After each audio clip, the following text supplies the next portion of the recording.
queridos alunos, tudo bem? A professora Marcela volta aqui. Tô atrasadona, mas hoje eu tirei esse tempo aqui para fazer, de certa forma, agora eu vou mudar, tá?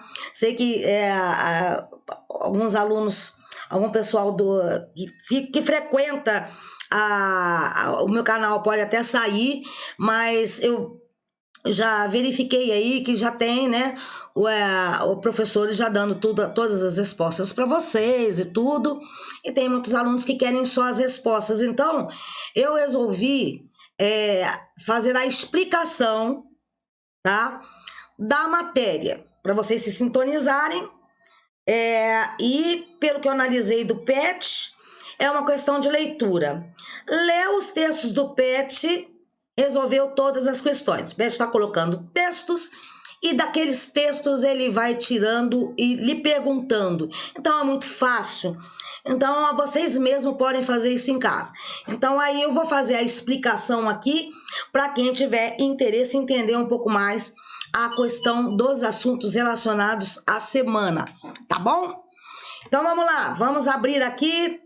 É um assunto interessante do primeiro ano aqui, que é a transferência da corte de Portugal para cá. O que levou, né, Dom João VI trazer toda a sua comitiva, né, os nobres e tudo para cá, onde era a sua colônia. Então tem coisas aí que são muito importantes para a gente entender. Então, assim, corte, tem esse termo lá no PET, seria corte no contexto das monarquias, é o nome que se dá, né? Vamos pegar o marca-texto aqui, é o lugar onde o rei reside, seja permanentemente ou de passagem. Ele pode estar lá ou pode estar por um tempo, né? Como foi aqui no Brasil. Assim como as pessoas da Casa Real e as que as acompanham, né? O nome parece derivar do latim corros, né? Que significa ajuntamento de gente em ato de guerra, né? Debaixo do governo ou de uma pessoa. Então, é um reduto ali das pessoas que se localizam em volta da corte, do rei, de um regente, de uma pessoa, tá? Ok? Então, esse pessoal também veio com Dom João VI. O Napoleão Bonaparte, gente, na realidade, a vinda da família real aqui foi muito um dos objetivos mais forte, né? O objetivo e a causa, quer dizer, foi Napoleão Bonaparte. Então vamos dar só uma passada em quem foi o Napoleão Bonaparte, tá? Então Napoleão Bonaparte, ele nasceu em 1769, morreu em 1821, ele foi um militar, tá?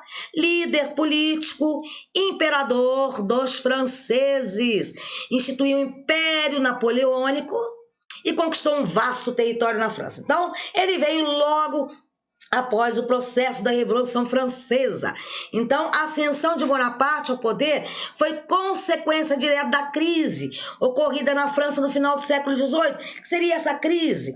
Aquilo que estava acontecendo, os reis absolutistas, problemas na agricultura, a desigualdade de classes, aquela divisão entre primeiro, segundo, terceiro estado, o processo de toda a revolução, a formação dos jacobinos, dos girondinos. Então estava passando por esse processo de crise, né? De muita cobrança de impostos, né, pelo rei Luís XVI. Então, naquele momento, havia a busca por um regime de liberdade política e igualdade de direitos, tá? Estava querendo acabar com aquele processo ali, daquele absolutismo, né? E coube a Napoleão a tarefa de consolidar internamente, difundir externamente algumas das principais conquistas da Revolução Francesa. Ele era um general muito bom na questão de formar exércitos, né? Então, a expansão territorial da era napoleônica teve como objetivo o quê? Esse fortalecimento desse novo Estado francês que estava surgindo depois da derrubada do rei. Então, Napoleão, como imperador, ele foi o quê? Difundindo, conquistando novos territórios. E desta maneira eram divulgadas ideias liberais que enfraqueciam seus adversários, em geral monarquias que ainda existiam na Europa, tá? E se criava um grande mercado para os produtos do país. Fiel à monarquia, à disciplina militar, né? e a disciplina militar, inicialmente se posicionou contra a Revolução Francesa. Então, no começo, ele era contra o processo da Revolução Francesa. No entanto, logo ele mudou de lado, entrando para o clube jacobino, que foi o clube de Robespierre, da ala radical, né, da Revolução Francesa. E esse grupo político de maior evidência no final de 1791. Então, isso é um aparato, assim, mais ou menos, do que seria Napoleão Bonaparte. Então, vamos lá. O que o PET pede muito, tem um texto sobre isso. Então, conceitos. Bloqueio continental. Bom, bloqueio continental. Vamos bloquear. Teve lugar durante a terceira coligação das guerras napoleônicas, né? As guerras que ele estava já fazendo lá pela Europa, né, em 1806, e foi uma imposição de Napoleão Bonaparte para os países europeus, que consistia em cortar os laços, então, comerciais com a Inglaterra. Então, a França, gente, ela sempre teve muito problema e brigas com a Inglaterra, e a Inglaterra era o que? Uma pioneira. Então, a França estava querendo crescer, dominar e se expandir enquanto uma nova forma de expansão econômica, né? Com o objetivo de destruir, eles queriam o quê? Destruir essa hegemonia inglesa, tá? Que vem depois fazer a Revolução Industrial, que já era pioneira desde Elizabeth I lá na questão da marinha, né, dos mares, das conquistas, a acumulação de capital. Então, a Inglaterra era a poderosa. Então, com o objetivo de acabar com essa monarquia absolutista e difundir o ideal da Revolução Francesa, o Napoleão travou diversas batalhas com a maior parte dos países europeus. Então, ele foi tentando impor, né, essas ideias aí. Esse líder conseguiu tornar a França a maior potência política na Europa e foi muitas vezes considerado invencível, demonstrando isso ao longo de 12 anos, né, dos conflitos revolucionários que comandou. Então, o exército de Napoleão, ele era praticamente invencível. E aí teve também até a questão da revolução no Haiti, né? Que o pessoal lá, os escravos, conseguiram, né, vencer o exército de Napoleão. Então, isso foi uma grande glória. E o Haiti foi a primeira, né, colônia a se tornar livre do jugo, né, dos franceses aqui na América Espanhola. Então, foi a primeira a se tornar independente, lutando contra o exército de Napoleão. Então, ao promulgar esse bloqueio continental, em 21 de novembro de 1806, gente, Napoleão determinava que todos os portos europeus, ele estava dominando, então ele tinha o quê? Um poder político sobre aqueles países que ele estava com o seu exército dominando. E ele impedia, né, a entrada das embarcações inglesas. E assim pretendia fortalecer o comércio da França. Então, vamos tirar a Inglaterra desse pedaço aí. Vamos mexer, vamos incrementar o nosso comércio. Então, para isso, eu tenho que tirar a Inglaterra do caminho da França, né? E ele tinha aquele ideal iluminista, né? Das ideias liberais, da liberdade, da fraternidade e da igualdade, ok? Então, vamos lá. Aí, o nosso Napoleão, dizem que ele era bem baixinho, né? Aí ele já está assim como o imperador Acó, bonito, né? As roupas. Então, essa é uma imagem dele. Então, vamos falar sobre a fuga da corte portuguesa, gente. Ó, a vinda da família real para o Brasil deu-se em 1807, ó, para 1808. E foi o resultado da guerra, isso que eu falei para vocês, travada entre o Reino Unido e a França. Reino Unido, podemos dizer, Grã-Bretanha, Inglaterra, no período napoleônico. Essa transferência da corte, gente, ocorreu pela recusa de Portugal em obedecer às ordens da França ao aderir ao bloqueio continental. Então, ó, Portugal não quis aderir ao bloqueio porque ele há muito tempo ele já tinha várias relações comerciais com a Inglaterra e ele não queria romper com isso. Então, Dom João VI ficou numa situação complicadíssima, tá? Com isso, o regente de Portugal, Dom João, que ele era príncipe regente, porque a mãe dele, a Dona Maria I, ela estava afastada do trono devido a problemas mentais, conhecido como Dona Maria Louca, né?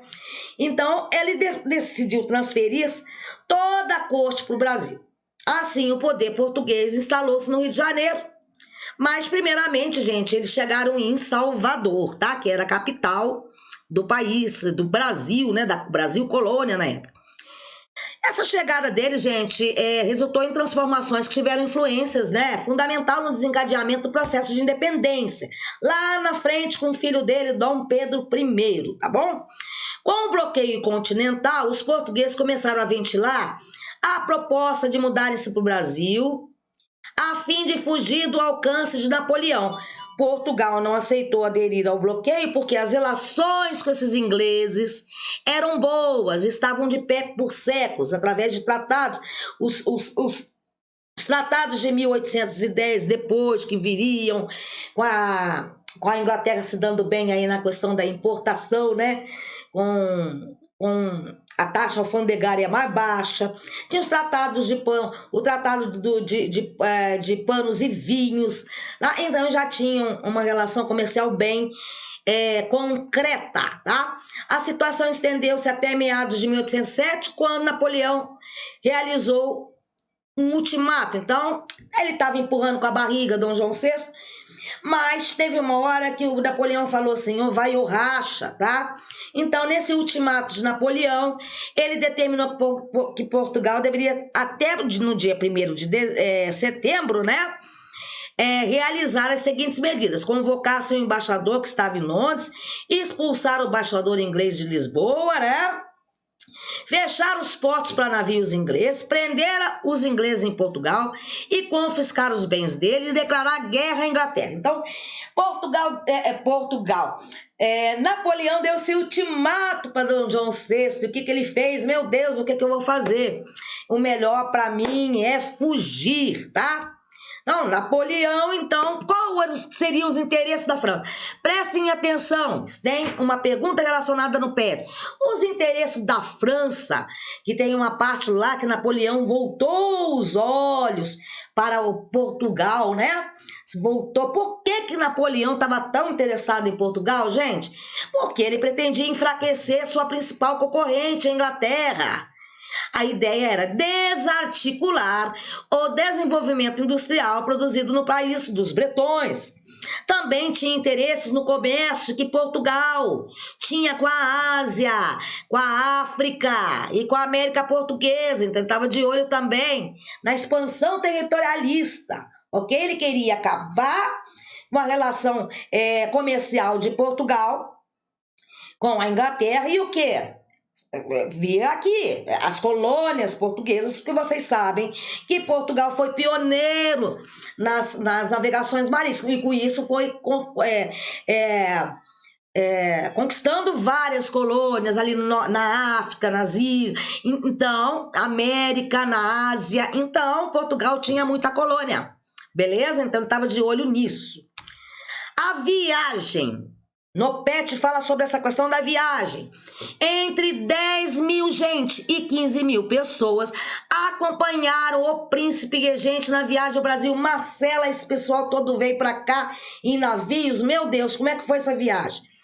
Era muita gente, levando-se em conta que a capital de Lisboa, olha, ela tinha 200 mil habitantes, a capital lá de Portugal, a capital Lisboa.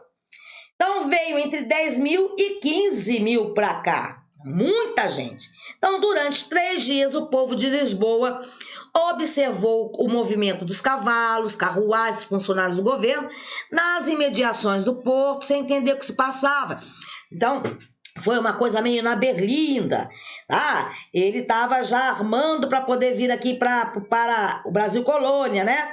Então, o povo lá, porque ele era o príncipe regente. O que o nosso príncipe vai fazer, tá? Vendo aquele movimento todo lá, quando a notícia da partida, né, se espalhou, o povo reagiu, lógico, né, de forma indignada. Antes de embarcar, Dom João teve também o cuidado de raspar os cofres, raspou os cofres do governo lá, providência que repetiria 13 anos mais tarde ao deixar o Rio de Janeiro. Então, ele ficou aqui 13 anos, mas quando ele saiu, ele também deu uma raspada aqui no dinheiro do Brasil, né? Futuro Brasil. Em 1807, embarcaram com o Tesouro Real cerca de 80 milhões de cruzados. Tem nem ideia de quanto esse dinheiro, tá, gente? Representava metade das moedas em circulação em Portugal. Então, ele levou metade do dinheiro de Portugal, trouxe para cá. Além de uma grande quantidade de diamantes extraídos de Minas Gerais, a nossa Minas Gerais aqui, inesperadamente retornavam ao Brasil, né? Que inesperadamente se retornavam ao Brasil. Então, ele trouxe os diamantes que estavam vindo aqui do Brasil, foram lá para Portugal. Então, nessa vinda dele, ele trouxe os diamantes que eles tinham catado daqui. Então, esses diamantes retornaram para o Brasil, beleza? A travessia, o Pet também fala dessa parte do texto. A viagem ocorreu em condições insalubres. Imagina, gente, durou 54 dias até Salvador. Marcela, como é que esse povo tomava banho? Não sei, devia ser muito difícil, né? Onde desembarcou no dia 22 de janeiro de 1808. Na capital baiana foram recebidos com festas, lógico, o nosso príncipe chegando. E ali permaneceram por mais de um mês, ali em Salvador. O período que ele ficou na Bahia, gente, ele logo fez uma coisa. Assinou o Tratado de Abertura dos Portos a Nações Amigas. Então, ele já estava o quê? Beneficiando aqui já de cara a Inglaterra, apesar de que a Inglaterra também ajudou Dom João VI a vir, tá? Ela deu todo um aparato para Dom João VI vir, até a nível de navegação, tá? E ele criou a Escola de Cirurgia na Bahia. No dia 26 de fevereiro, a corte partiu para o Rio de Janeiro, que seria declarada a capital do Império. Então, Salvador depois deixaria de ser a capital do Império, e depois isso mais lá na frente dará problemas. Haverá rebeliões, tá?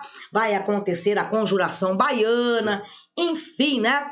A chegada no Rio de Janeiro ocorreu em 7 de março de 1808. Havia poucos alojamentos disponíveis para acomodar a comitiva palaciana. Chegou 15 mil pessoas, gente. Como é que vai fazer? Rio de Janeiro ainda não tinha toda essa estrutura, tá? Lembrando que a vinda de Dom João VI para o Brasil colônia, foi um momento de grande desenvolvimento. A nível urbano, ele deu um up aqui na cultura do país, bibliotecas, tá? Abertura dos portos. Então, mas o pessoal não estava preparado para esse monte de gente, tá? Então, o que acontecia? Havia poucos alojamentos disponíveis para acomodar esse pessoal todo, né? Palaciano. E aí, o que acontecia? As residências foram solicitadas para recebê-los. As casas que eram escolhidas pelos nobres recebiam sua fachada a inscrição príncipe e regente. Então, chegava um nobre lá, ô Dom João VI, eu quero morar nessa casa aqui. Então, mas claro, você quer morar? Não. Lealdade ao rei. Não. Vamos colocar aqui, PR, que significa príncipe e regente. Indicava a saída dos moradores, gente. Então, você tinha... para disponibilizar o imóvel. De certa forma, você tinha que sair da sua casa para o pessoal morar, tá? Era obrigado. No entanto, a população interpretou a sigla ironicamente como ponha-se na rua, tá? Ponha-se, saia da tua casa. E teve que fazer isso, ok? Porque o príncipe estava determinando. Grandes mudanças, gente. Vamos falar das mudanças que houve com a vinda da família real para cá. Em janeiro de 1808, a frota portuguesa avistou Salvador.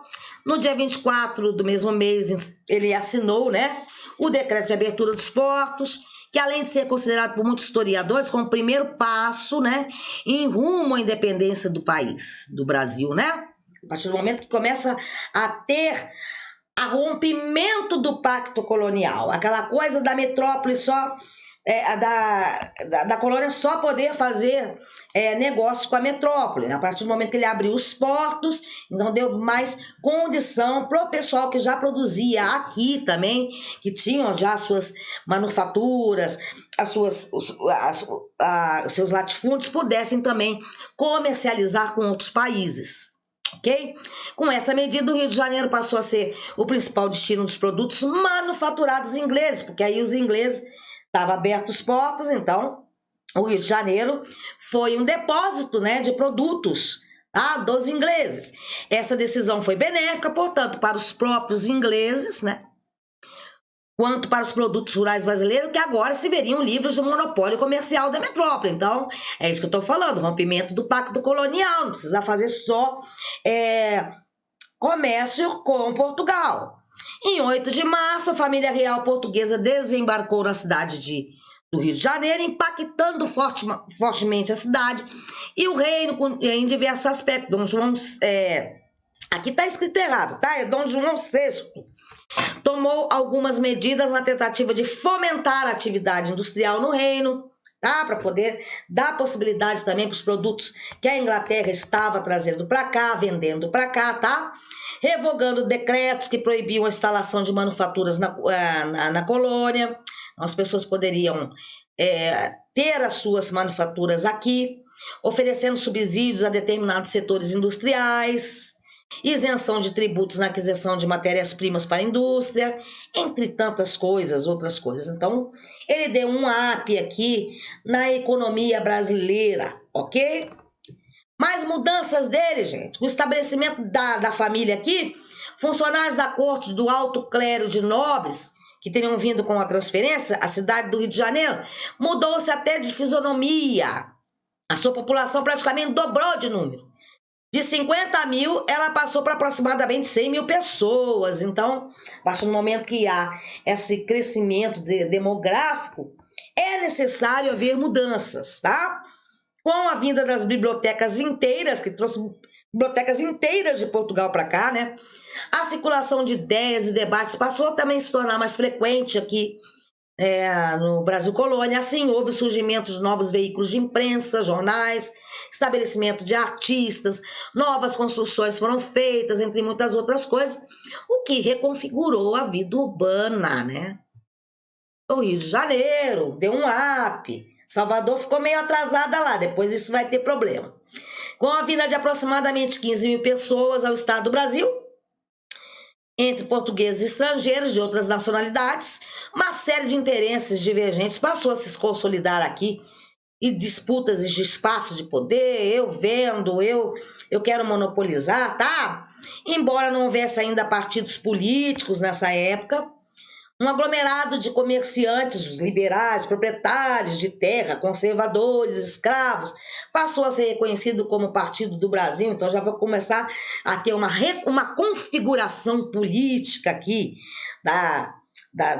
dos partidos que são formados para poder pleitear, né, ideias e vontades da população, tá? Então, nesse período já começou a ter a formação do Partido do Brasil. Olha, a Quinta da Boa Vista, estou mostrando para vocês aqui, é a casa que Dom João VI veio com muita gente. Então, Dona Carlota Joaquina, ele veio com um monte de gente, né? Seus filhos. Então, olha o lugar, existe lá no Rio de Janeiro. Então, vamos lá, Quinta da Boa Vista, com a expulsão da ordem, a área foi desmembrada e passou a ser de propriedade privada, né? Porque aqui era uma ordem que tinha jesuítica, né? Em 1803, o traficante de escravos Elias Antônio Lopes ergueu um casarão aí, sobre uma colina localizada que tinha uma boa vista lá da Baía da Guanabara. Quem conhece o Rio de Janeiro tá sabendo o que eu tô falando. E daí vem o nome de Quinta da Boa Vista, que a vista era muito linda. O casarão da Quinta da Boa Vista, no Rio de Janeiro, também foi chamado de Paço de São Cristóvão, Palácio Real, Palácio Imperial, e atualmente é conhecido como Palácio de São Cristóvão, tá? Com a chegada da família real portuguesa ao Brasil, gente, em 1808, Elias, esse proprietário de escravos, ele doou a propriedade a Dom João VI. Nossa, Marcela, mas esse cara doou essa propriedade aí, tinha interesses, né? Tinha interesses. O motivo? Havia uma grande dificuldade de encontrar grandes casarões na região e aquela na Quinta da Boa Vista era a melhor da cidade. Então é um motivo, mas só que o Elias recebeu em troca uma outra propriedade também, não foi à toa. Foi um ótimo negócio, já que ele poderia ter perdido sua casa na Quinta da Boa Vista e ter ficado sem nada, se não tivesse se antecipado. Então, na realidade, ele... É aquela questão assim, o rei está chegando aí, eu tenho interesses. Como ele pode chegar e colocar um PR aqui na frente, eu vou ter que sair e me virar. Então, já vou me antecipar e oferecer a casa, essa linda casa, para o regente. E o regente ficou satisfeito com ele, que falou assim, para você não ficar sem lugar nenhum, eu vou te dar uma propriedade. Então, ele não ficou sem um lugar para ficar, tá? Então, o Elias foi aí um pouco esperto, porque o outro pessoal tinha que sair. Se tinha só aquela casa lá, ia ter que se virar. Quem tinha que sair para a corte entrar, ia ter que se virar, tá? Vamos lá, gente. Fim. Sejam quais forem os resultados com êxito ou não, gente. O importante é que no final cada um possa dizer: eu fiz o que pude, Marcela. Eu tô fazendo o que eu posso aqui. E eu tenho certeza que muitos estão fazendo o que podem também. Tem alguns que estão fazendo nada? Sim. Tem alguns que estão fazendo? Sim. Então, esse é o processo da vida. Essa frase de Louis Pasteur. E o importante é dizer que você está fazendo o que pode. Eu também estou aqui dentro do meu possível. Não me xinguem os alunos que virão, talvez venham aqui, para pegar as respostazinhas todas prontas. Já dou a dica, o PET nos textos dá a resposta para vocês todinha. Só ler lá, marcar e vai pro abraço. Então, um grande beijo. Quem não conhece o canal aí, se inscreva que eu vou fazer agora as explicações, mostrar o assunto, buscar um pouco da questão do PET aqui, só para vocês terem uma ideia, para poder se sintonizar quando for ler lá no PET. Mas tá muito fácil o PET.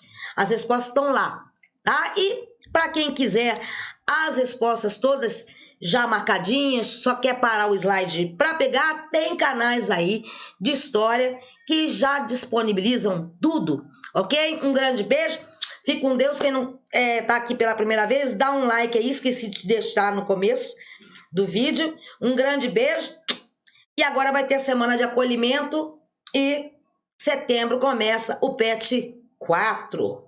Beijo, gente, fiquem com Deus. Deixa eu fechar aqui a minha tela, me despedindo de vocês. Fiquem com Deus. Beijo.